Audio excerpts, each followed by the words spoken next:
Jahas.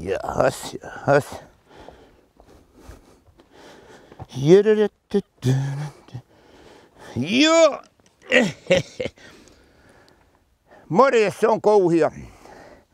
Silvennoisen Heikki soitti mulle, että se rupeaa rakentamaan taloa. Pyysi meikäläistä vähän niin kuin vastaavaksi mestariksi. Sehän onnistuu kyllä. Meillä tykkäsi työmaa saman tien, elikkä löytyi kallioa.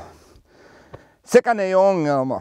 Nimittäin meikäläisen kanakopista meidän kellarista löytyy isoisän vanhoja dynamiitteja laatikollinen. Ja mikä vielä parasta, isoisän panostajan paperit. Eli kaikki on laillista ja turvallista.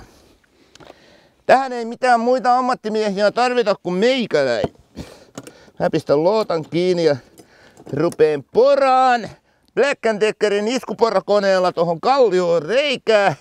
Ja sen jälkeen se räjäytetään helvettiin. No niin.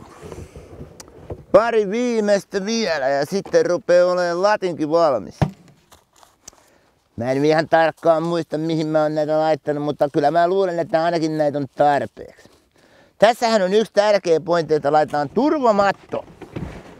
Mulla on tässä vanha meidän eteisen matto, mä pistän sen tuohon päälle, niin ei niin pölise. Se ottaa henkeä. Ammutaan! Kohta ammutaan! Joo. Tosta se perkule. Siitä se lähti. Heleija! Kyllä nyt on semmonen tilanne, että täytyy varmaan pyytää ammattimies paikalle. Onko numerotiedustelu?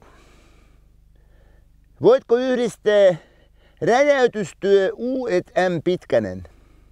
Joo. Moro! Se on Kouhia. Nyt on semmonen tilanne, että voisitko sä tulla käymään täällä nyt heti? No pitäisi olla jonkinnäköistä paperia ja lupaa ennen kuin poliisit tulee. Joo. Kiva. Morjes.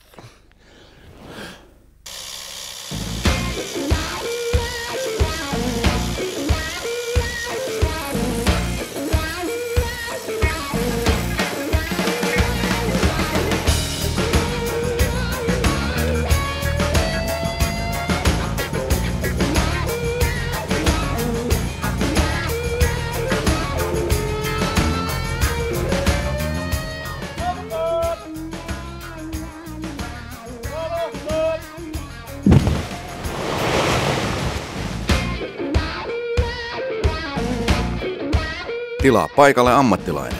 Räjäytystyö U&M Pitkänen.